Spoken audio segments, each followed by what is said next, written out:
had to jump on the defense just to go into that mode. Nice and curious, for a heavyweight guy like footwork. Obviously, Ali has incredible footwork. And so, I'm trying to get you in the range where you think that you can hit me, but you're not going to be able to hit me. So that's what I'm doing when I throw that counter jab, right? So you have all these punches, right? Like you can throw a jab like this, but you can step in and throw a jab. You can step out and throw a jab, right? So like move forward while you're throwing that jab, step in, right? You're slowing down. Yeah, because not just stamina, but the same side. We're trying to cut down on people's ability to spam. Kill the spam. Yeah. So we have other stamina stuff that we're working on, but in the meantime, we're trying to continue with that same punch over and over again. It's probably not going to work. Now I know why last time I was like doing it was going so slow. Put a mind game of like when am I really gonna engage you? I love that effect, that flash effect when you hit him in a critical. Yeah. Woo. Yeah. Any power punches, or if you land really big on a particular part of their face, right? Because we do have like zones, that are left head, right head. Yeah. But also just counter shots. Like you'll get that flash when it's a counter shot. And counter shots do generate a little bit more damage. Do you know what if you are recuperating a little bit during the break time? Yeah, you are, and that's going to be dependent right now, basically, on what your ratings are. As a okay. Okay. In between the rounds, there's like stamina regeneration stats and stuff like that. Mm-hmm. I don't think anybody has instant heal on wounds. I recall with like that of Fight Night, where you actually had to do the mini games in between the actual It's a thing that we talked about. I think for us, but you got to be original, Yeah, I mean we want to. Just about the part where we don't really have a game in between the rounds, right? I think when we put things in here, we're thinking about what can we do to innovate, right?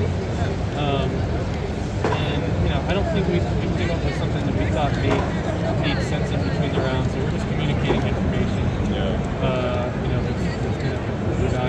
So you can see, like, even though I'm basically just throwing straights and jabs, right? Like, and it's all about So it's not necessarily about like throwing crazy wild punches or whatever. It's all about like I'm getting to where it's hard for you to hit me. I mean, this looks like a real boxing match, Yeah, I mean, I think when you get the tools down, right, like you can really do some things that that make it look like beautiful, just like boxing does sometimes.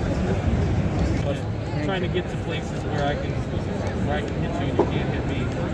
Right, so directional punching is part of that, right? Like I'll use this directional hook to then set you up with a straight. It's all about angle of attack, right? So think about using the whole ring, a lot of lateral movement, right? Because in boxing, it's all about get your head off the center line, right? Like don't let somebody be right where they can hit you. So that's what I'm trying to do. I'm moving in and out, but I'm also moving laterally a lot. Scorecard is not actually the real scorecard for the fight. Basically, he got you in the corner. Predictive scorecard is kind of like the TV commentator hot take, scorecard that you might see. Yeah. So what we actually have is about like 30 or 40 different judges, and they judge, all using the same criteria, but they each have their kind of like little biases about what they care about, right? Gotcha. So one judge might care a little bit more about contact, landing power punches, or counters, or your neck percentage. Other ones might care more about your defense a little bit more. So it does make for cards sometimes where they don't see it totally eye to eye. And it also means in the close fights, like when you get to the end of the fight, it actually feels like there's that anticipation of like, I don't know how this is going to go. But so that encourages you, to try to fight your best fight and fight as well-rounded as you can, and not try to turn it into a meta fight just because of like a particular judge. So is the predictive score one of the 40, or is it an average of? I don't think it is. Okay. I could be wrong about that, but I'm not sure. I mean, sometimes the predictive, especially if it's like a wide, you're way ahead. A lot of times it's pretty close to what the fight is, but sometimes with closer fights, like it's just it really depends. I mean, in this fight, I'm landing a lot of counters. He's throwing a lot of volume. right? I think the judges He's going for gold I on think the this judges are last right. round. He's gonna get I think I won every round. Yeah, I think so. But we'll see. But we'll see. Kenny Bayless, baby. Kenny Bayless. Kenny Bayless, yep. GG. See, man. So that's what it's all about.